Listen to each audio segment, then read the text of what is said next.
性價比最高套單位啦嚇，咁佢咧就係同樣係裝修好晒，家私電器都齊嘅。重點佢送埋車位，呢啲所有嘅嘢咧係所見所得，全部都係唔拎走全贈送噶啦。咁啊近景其實咧都好舒服啊，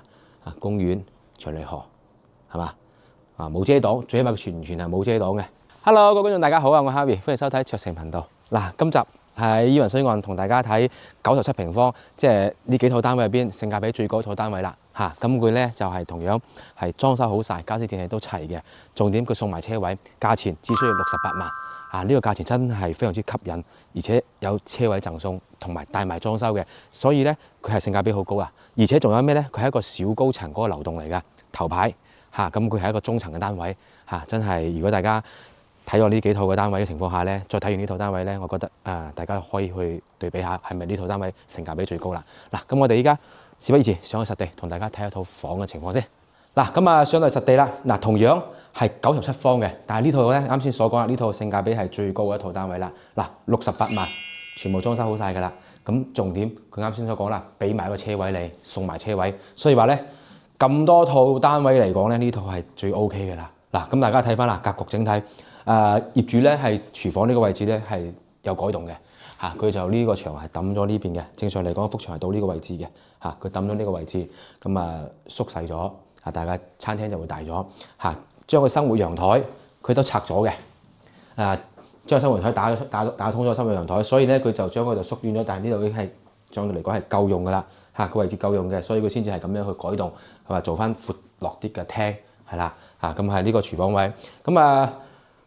一個當時裝修業主係一個民宿嚇，以民宿為主嘅嚇，咁之前係出租過做民宿，但係咧保養咧係非常之乾淨嘅，係冇點樣去用過呢啲所有嘅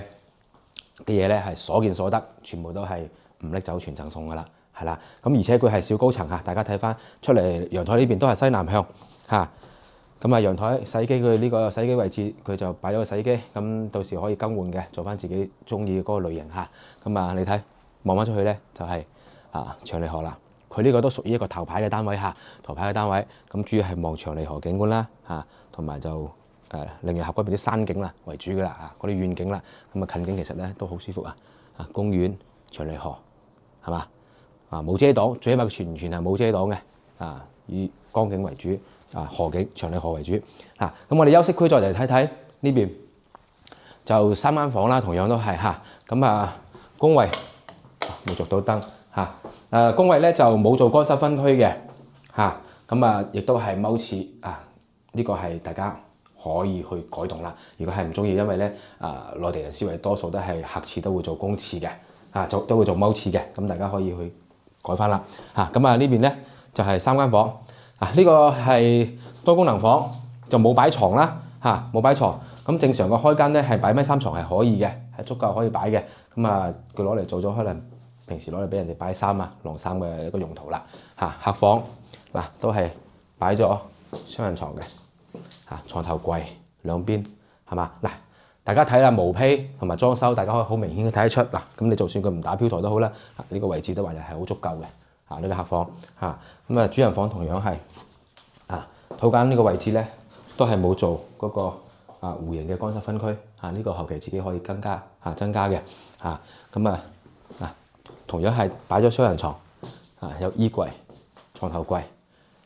同樣係跟翻主陽台嘅景觀將啲窗花拆咗佢就靚啦安太多窗花冇咁好睇，其實係啦呢啲包括個顏色調過啦床呢啲嘢咧全部都係擺翻喺晒喺度㗎啦大家可以睇翻啦。相對嚟講我哋呢幾集喺度同大家睇伊雲水岸嘅呢幾集嘅單位咧都係一啲以3房同4房為主嘅呢啲戶型啦。咁3房嚟講嘅話咧，如果你真真正正同我講翻一個追求一個性價比嘅情況下咧，呢套單位係絕對係有優勢嘅。首先佢係有景觀，而且係頭牌咁佢亦都係小高層佢呢個係小高層嘅單位，最高14樓但係呢度咧係接近係鳳凰層㗎啦，係啦同樣都係裝修好晒咁重點佢係送埋個車位咁嘅價錢。68萬，我覺得都幾抵玩㗎呢套單位都幾抵嘅。如果你話3房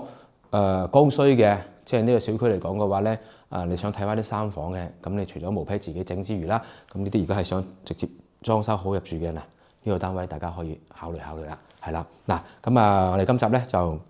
同樣嚟翻英皇水岸度同大家去介紹翻一套比較性價比高嘅，即係呢幾套單位入邊壓軸最後呢套單位，我覺得係性價比高嘅嚇。如果大家覺得有興趣嘅，可以後台揾我哋WhatsApp 我哋攞資料啦嚇。我哋呢一集就97平方嘅呢幾套單位已經同大家介紹完啦。咁還有接落嚟都係一套4房嘅，又係性價比高嘅單位嚟嘅。咁大家可以做對比咁我哋咧下集見啦，拜拜。